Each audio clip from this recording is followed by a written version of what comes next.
যুক্তরাষ্ট্র ও ইসরায়েলের যৌথ হামলায় ইরানের সর্বোচ্চ ধর্মীয় নেতা আয়াতুল্লাহ আলী খামেনি নিহত হয়েছেন এমন দাবিতে মধ্যপ্রাচ্যের আকাশ শোকে ভারী হয়ে উঠেছে। তবে তেহরানের পক্ষ থেকে এখনও আনুষ্ঠানিক ঘোষণা না এলেও তার দাফনস্থল নিয়ে নতুন তথ্য সামনে এসেছে।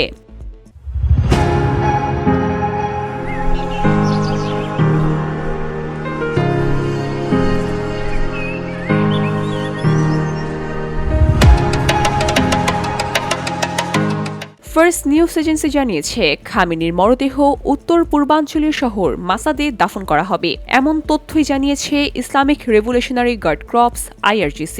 মঙ্গলবার রাতে ইরান ইন্টারন্যাশনাল তাদের এক প্রতিবেদনে ফার্স্ট নিউজ এজেন্সির বরাতে জানায়, জানাজা শেষে তাকে নিজ শহর মাসহাদেই সমাহিত করার পরিকল্পনা রয়েছে।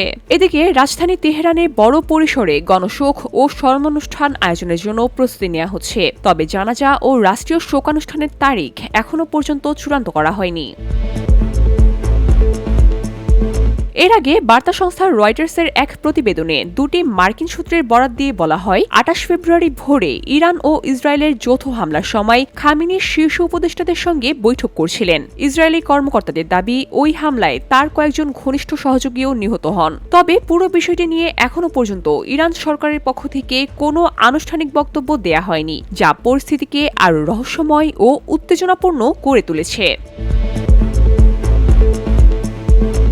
VOD Bangla news desk.